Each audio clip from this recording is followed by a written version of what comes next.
Поездами мы отправляли вот последние дни, да, перед обстрелом 5, 6, 7 тысяч человек в день. Основной контингент – это женщины, дети и люди похилого веку. Смотрю, 10:28. Все, я обулась и собиралась открывать двери. И оно гахнуло. Телефонують мене волонтери і говорять: Лілія Іванівна, що робити, тому що тут всі мертві лежать. Очень много погибших, много раненых. Раненых очень тяжело, с ампутациями. Море крови, стоны, крики «помогите». Целенаправленно стреляли в людей.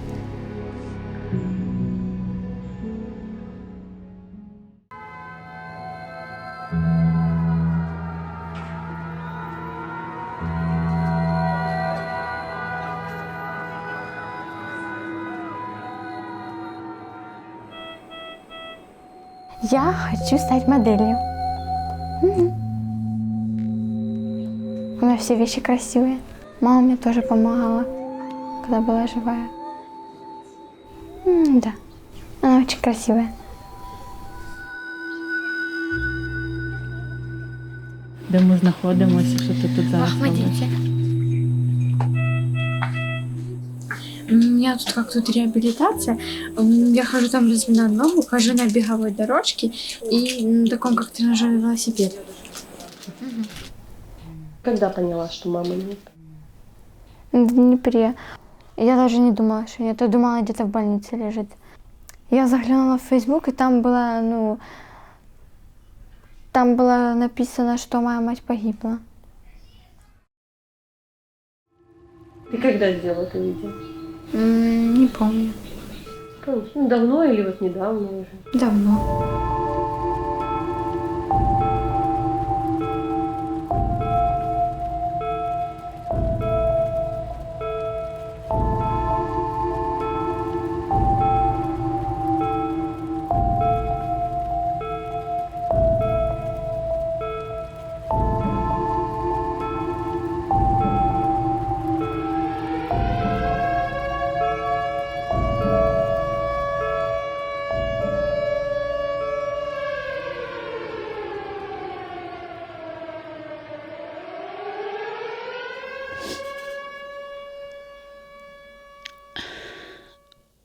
Нам, нашей семье, мне, моим детям.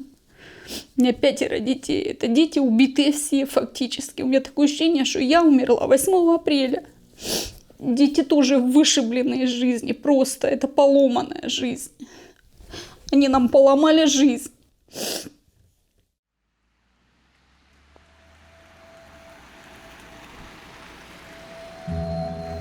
Мы верующие, мы в церковь ходим, и в церковь пришли. И попросили о помощи, сказали, что нужны помощники для того, чтобы помогать людям выезжать на ЖД вокзал. Ну и Рома дома сидит, а он не мог дома сидеть. Он говорит: я пойду. Ну и пошел. И я пошла потом же с ним следом. Ну так мы на вокзал и попали.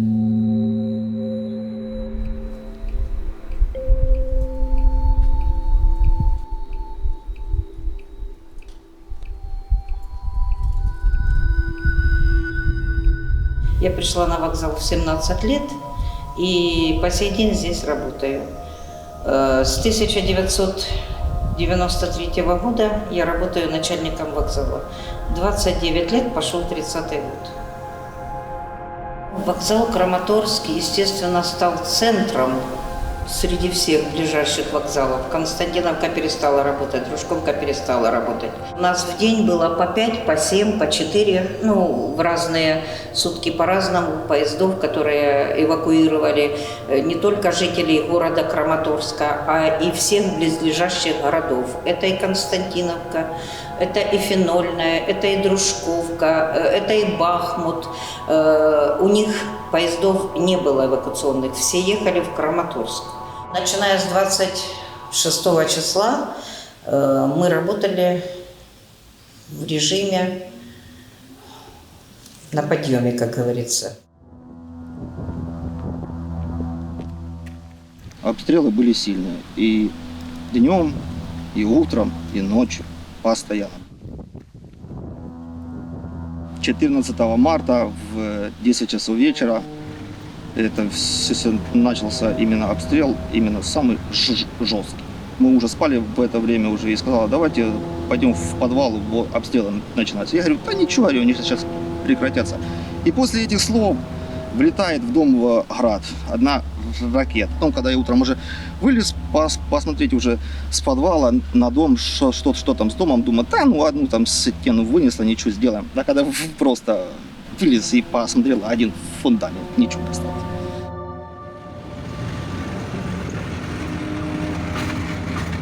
С Донецкой области вывозили с города Бахмута в город Краматорск, а там на ЖД по вокзалі нас висадили. 24-го, коли розпочалася війна, 25-го наші волонтери вийшли на Краматорський залізничний вокзал для того, щоб керувати і координувати і допомагати залізникам посадити людей до потягів. Если кто-то потерялся, вы видели, мы друг другу поможем вам найти. Не переживайте, зайдите в зал и сам ожидайте в зале. Только не останавливайтесь, движение повторяйте на все. Одноклассница, она на ЖД вокзал чуть раньше пришла, чем я. И предложила, мы списались, увиделись, она говорит, приходи, если там нам как раз руки нужны, тем более относительно ты все равно знаком с медициной. Ну, первый раз было, конечно, интересно. Это шумы, это маты, это крики, это толпа недовольных людей. Но как-то так пошло. В конечном итоге я начал работать без выходных. А через тиждень ми вже вирісували систему. Люди заходять на вокзал, в вокзалі є 3 зали. І ми розподілили так. Перший зал – це для вагітних жінок, для дітей віком від 0 до 5 років з батьками і для сімей військовослужбовців. І коли люди заходили до вокзалу, у нас волонтери стояли на різних точках, і вони супроводжували.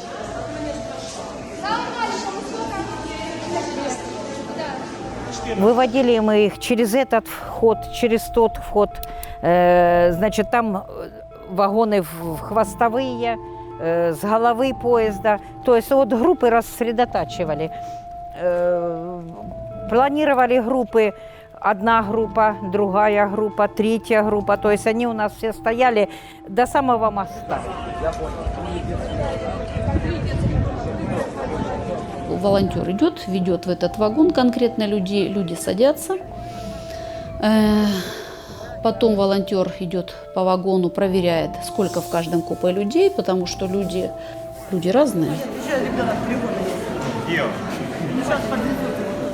Чем ближе к той дате, тем больше и больше хаоса, потому что мы начали уходить все позже. Мы должны были до 6, потом до 7. У нас последний рейс мы отправляли в 10 с хвостиком. Я понимаю, что страшно, все хотят, вот эта как раз паника, когда глаза вот так вот на выпуче и не понимают. Дуже було тяжко, коли привозили людей з психоневрологічних інтернатів. Особливо, я так запам'ятала, перші інтернати – це Попасній. Вони місяць сиділи під вогнем. Колись привезли людей і вже привезли одну бабушку труп. Вона мертва, вона вмерла по дорозі.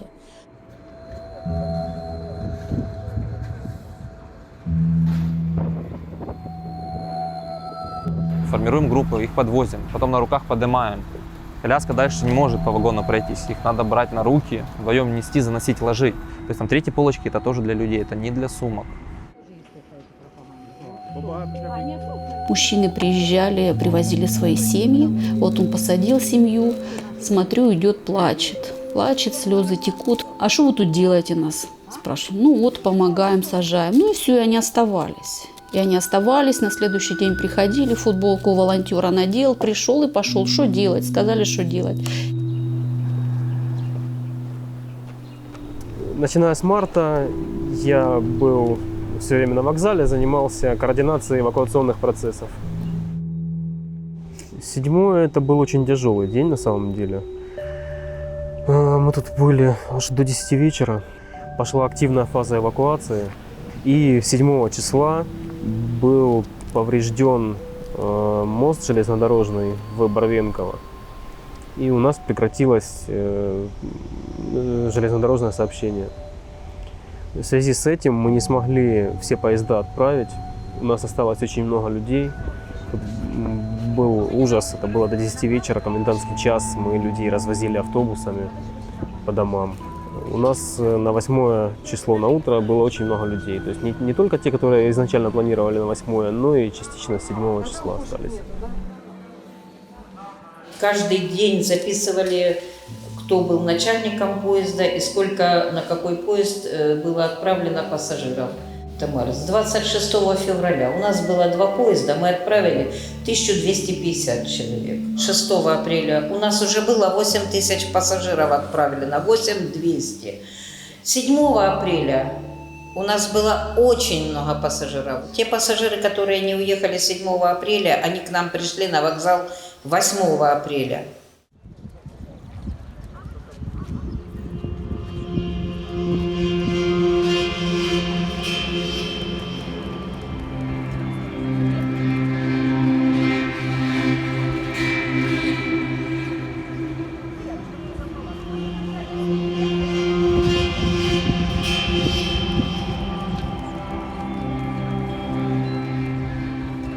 Я не должен был 8 числа работать, потому что у меня был день рождения, это был единственный выходной, который я должен был взять за 2,5 недели без выходных. А я сказал, что я не выйду, меня уговорила другая девочка-волонтер, говорит, приходи хотя бы на полдня приди. У нас опоздал основной поезд, самый популярный. Краматорск-Ужгород. На него всегда было очень много желающих. Ну, из-за этого людей было очень много пострадавших, но было бы намного больше в разы. Поэтому планировалось на это время как раз здесь выставлять в очередях, ну, если бы это был стандартный день.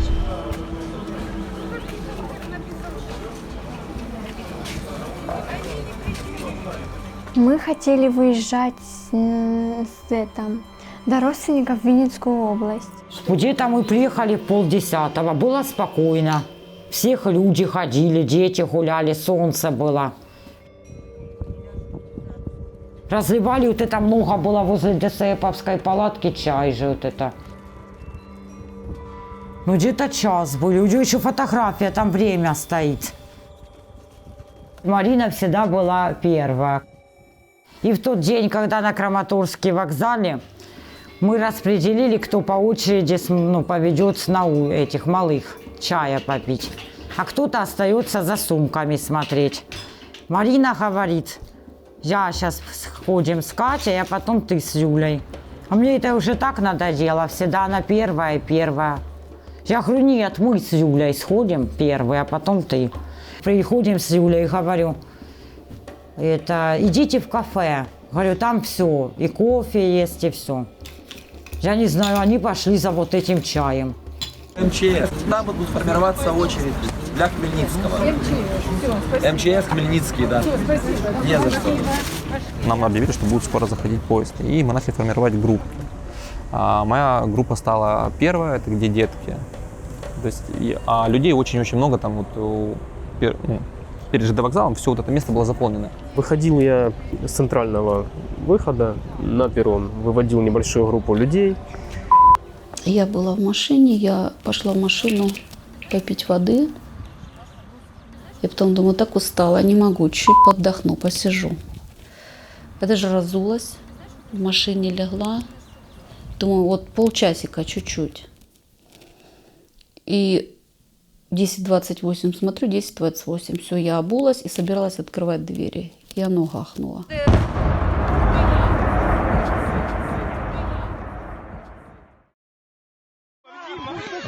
Да убери руки от меня! Ты дура! Димка, трупов на вокзале насколько, прикинь, дети, давай, валим, валим!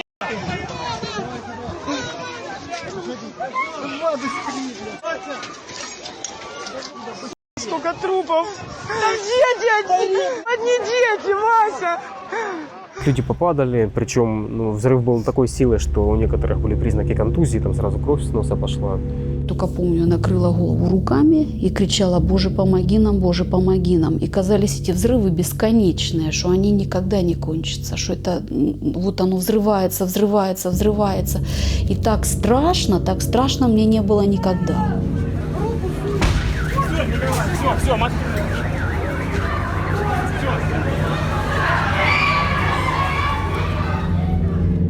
Меня как-то оглушило на время, или я не знаю, я не поняла. Потом встаю такая и смотрю ногу, а тут у меня она вся в крови. Вот. Вот что сейчас с моей ногой. Ну, ты терпела, плакала. Не, мне в тот момент больно не было. А мы с Юлей в это время были в самом внутри вокзала. Он сильно, как уши, прямо так в голове, оно как разрывает. И потом началась в вокзале паника. Идите, куда вы идете? Назад идите! Назад! Упали все, ну как все, кто уже побывал под обстрелами и думали, пронесет. А оказалось, оно там взрывалось в небе, все, и они били кассетными зарядами. И очень много людей убило, очень много людей ранило. Детей очень многих убило. Фу, не хочу сказать.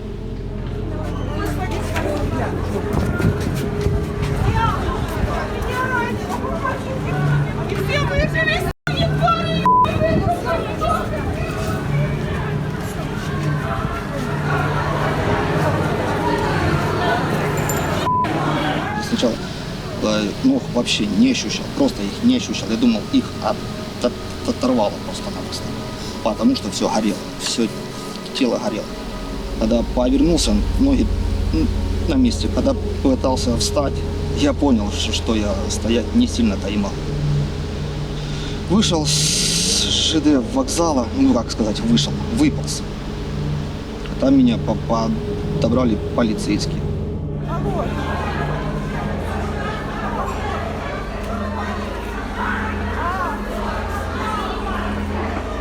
Давайте. Машина горит, рядом мужчина без сознания возле машины лежит. А он подбежал к мужчине, он уже был мертв. Там все лежат. Как раз женщина была как раз возле калиточки.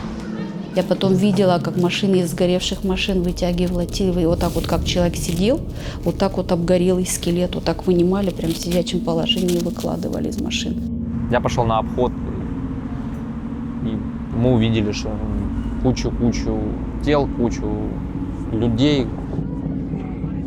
Коли я вийшла, дивлюсь, дитина лежить, мальчик такий років 10. Я думаю, чому йому допомогу не оказують? Я до нього одразу. Ну він вже був вбитий, оця дитина була вбита.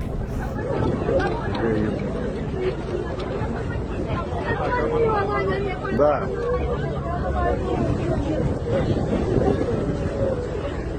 Очень много погибших, много раненых. Раненых очень тяжело, с ампутациями. Ну и погибшие люди тоже очень сильно повреждены тела. Море крови, стоны, крики «помогите». Ну, после этого я позвонил в администрацию, даже не в городскую, а в областную.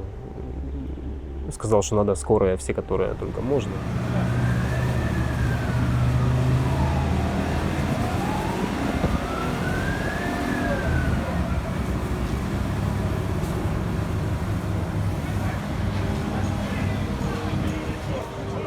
Потом меня посадил мужчина или полицейский какой-то на лавочку. Потом приехали полицейские, меня посадили в машину и повезли в больницу. И в этот момент позвонил папа, наш дедушка. Ну, потом уже и приехал на такси. Но я не думала, что кто-то погиб. Он вроде увидел Марину, как милица вот накрыта, вот это что-то. И он нам сказал, что вроде как она по одежде. Но мы все равно еще надеялись, что она живая. Мы искали по всему Краматорску. Мы нашли Катю только, а ее не нашли. А ну глянь, 31. 31-то 32. Вот это 32, да?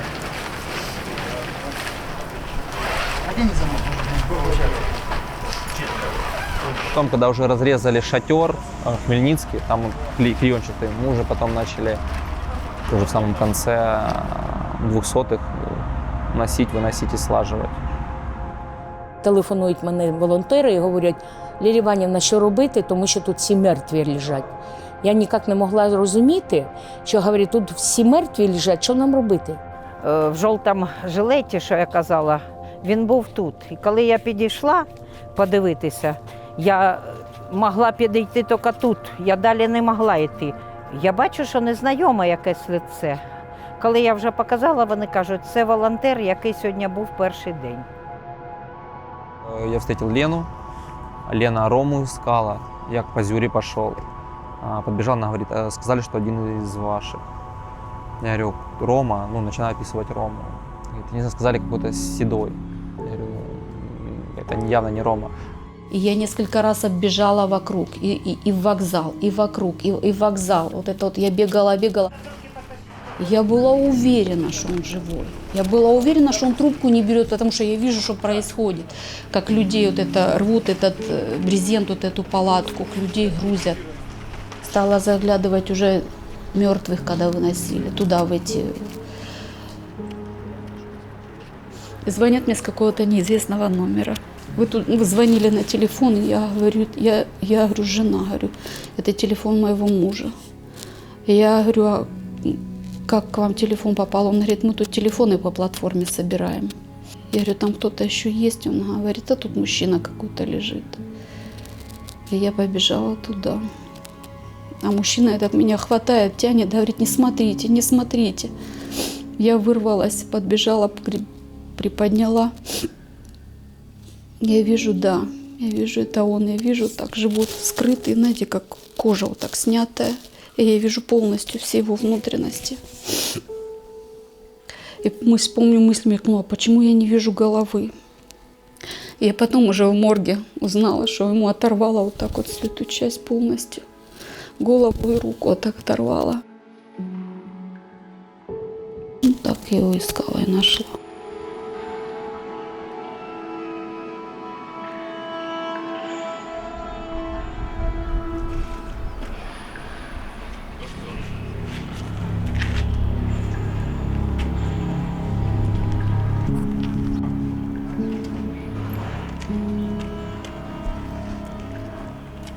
Там пару 200-х, которых ну, нельзя перевозить, грубо говоря. Были, которые их просто накрыли, потому что ну, там все открыто, все вывернуто, и нет кучи частей тел. Самое ужасное, у нас была мальчика, который без головы, ребенок, который игрался как раз посреди вокзала. А вот как раз первый, кого меня заставили нести. Ну, там старше года на 4 от моей дочки, но я понимаю, что этим же рейсом, но только там за энное время, выезжала моя жена с ребенком, отправляя их, ну, грубо говоря, там, езжайте хоть куда-нибудь, где не стреляют. Ребенок 4. 4 ребенка. Все, девушка. Так, стоп. Меня что-то ввели, что-то такое в руку, что-то такое. И потом я уснула. Просыпаюсь в палате. Я тогда вообще лежала, я вообще не могла ногами двигать, ничего. Нам сказали, что всех погибших отвезли в Днепр. И вот эту Марину нашли в этом морге. Мы по 3 моргам ее искали.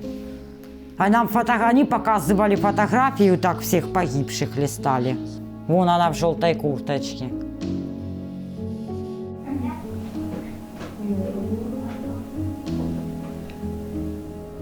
Мы поехали, получается, в понедельник утром в Днепр. В Днепр мы поехали, потому что тела повезли в Днепр. Через Днепр мы уже поехали, получается, в Германию. Они мне даже домой привезли прах, я с собой привезла урну, вожу. Почему погибают лучшие, да? Потому что лучшие идут туда, куда не хотят идти другие.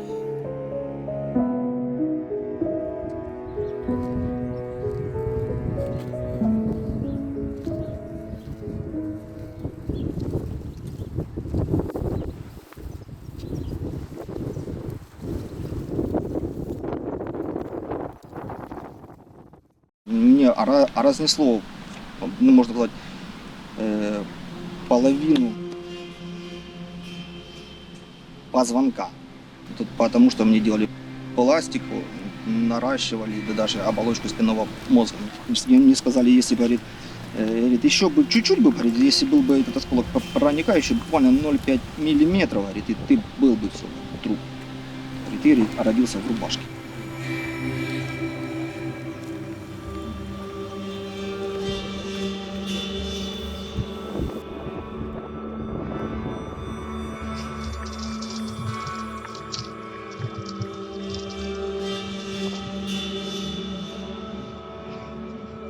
Я 9-го лежала утром дома и решила быть слабой женщиной, поплакать. Ну, меня хватило, до 8 утра поплакать. Потом я сказала, и чего ты ноешь? У тебя столько работы, поднимайся и давай начинай работать.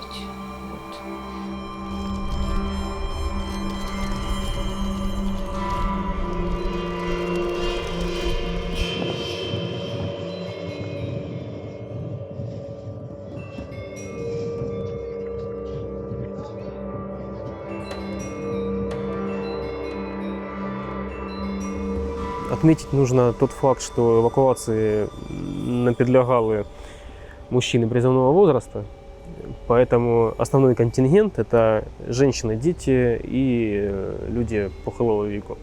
Наш ЖД вокзал не прилетит, военных нету, военную технику мы не возим. Я всех успокаивал, говорю, туда, в самую последнюю очередь что-то прилетит. Ничего не может, там нету. Да, военные как были, отправляли своих семьи.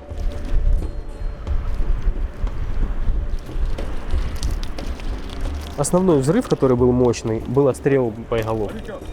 Боеголовка раскрылась, и с нее высыпались кассеты.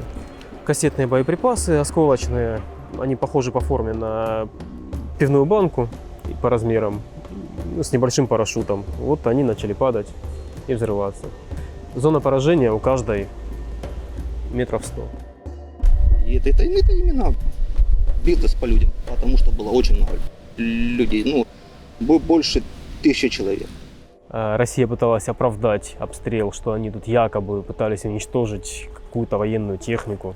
А у кассет предназначение одно – уничтожение живой силы. Все. Танк кассетой не повредишь. Целенаправленно стреляли в людей. Это было сделано для того, чтобы сорвать эвакуацию. Потому как, если мы посмотрим на стиль ведения боевых действий России, они действуют только в том случае, если есть прикрытие в виде живого щита из местного населения. Поэтому им было очень невыгодно, что отсюда люди массово уезжали. А Краматорск был на тот момент одной из главных целей.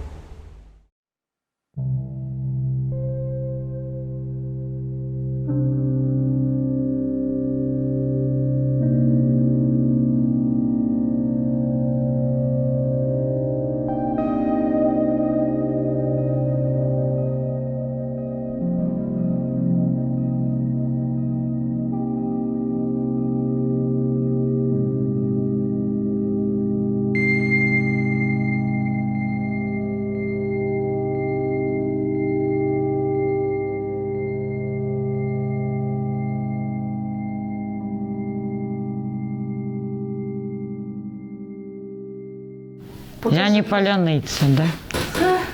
А где ты такую взяла? А это мы во Львове ж добрали. Угу. Юля, как ты себя ведешь? Не балуйся. Катя ее называет пельмень. Это видно. Потому что Катя худая стала, она поправилась тут. Кто сказал Юле, что А где нельзя было не сказать? Нам некому ее было оставить. Я сказала, я говорю, мама всегда с тобой. А ей как-то не доходит. Она так переключается. Да, она как-то... У нее все ноги в осколках. Да, вот туда. Вот так от начала до конца. Вот тут один вообще. Осколочки не вытянули. Тут видно даже вот на солнце. Все ноги. Вот пятка. Угу. Ну тут вообще хорошо видно. Мне везде страшно. Поэтому я очень хочу за границу. И дальше на лечение. А вон мне мама присылала уже с кладбища. Так я там ни разу не была вообще. Я даже туда нельзя и поехать. Если бы сама, я бы поехала, а я никуда тоже. И вот это я все время, оно у меня вот так в голове. Да, что вроде это я виновата. Не, ну все равно это была ее очередь идти. Первой, а моя второй. Вот и все.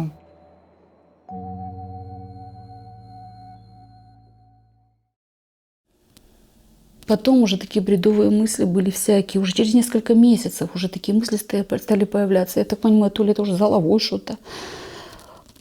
Как надо быть, если бы я его раньше нашла? Почему я не нашла его первое? Я бы его собрала, я бы его починила.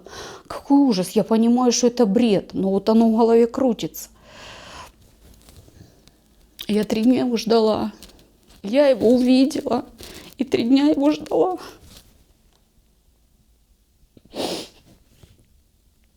Я глаза закрываю и вижу вот этот весь фарш из людей, разорванные тела. Я видела, вот мама лежит, рядом лежит ребенок, маленький ребенок. Черепная коробка вот так снята полностью, мозгов нет, так все разбросанное просто.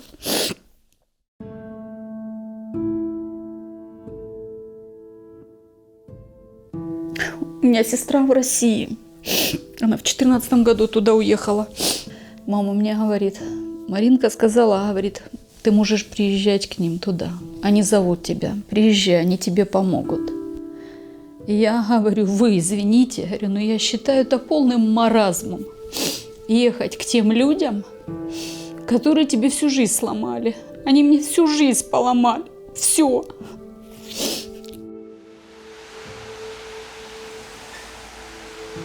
Да, здесь хорошо, да, здесь комфортно, ты здесь в полном шоколаде, но это не твой дом. И вот у тебя нет дома, реально, его просто нет. Я понимаю, что я хочу назад, но я хочу не туда, назад, я хочу в прошлое. Я хочу вот того прошлого, которое было. Я хочу мужа обратно, вот ту прошлую жизнь. Этого никогда больше не будет. Мне не нужно, чтобы кто-то понес ответственность. Мне не нужно, чтобы кого-то наказали. Мне не нужно, чтобы кто-то страдал так, вот как говорят, надо, чтобы они страдали так, как страдаем мы. Даже если уничтожили твою семью, ты просто не можешь сделать так, потому что ты такой, у тебя сердце другое. Преступника должны поймать и посадить в тюрьму не для того, чтобы ему отомстить, а для того, чтобы не допустить такого еще. Все. Это не вернет его мне, это не вернет мне мою жизнь. Вообще никак, ничего. Ну, чтобы у других такого не было.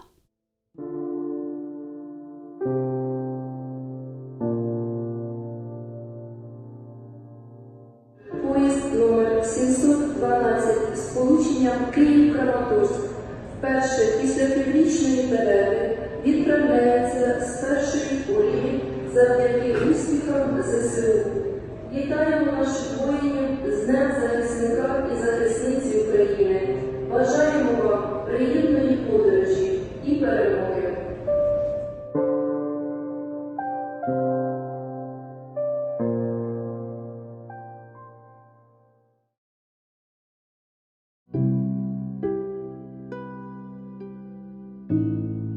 Среди тысяч глаз прохожих и чужих, среди городов каких-то непонятных, среди домов, среди кладбищ, среди оград, среди пустырей и новостроек.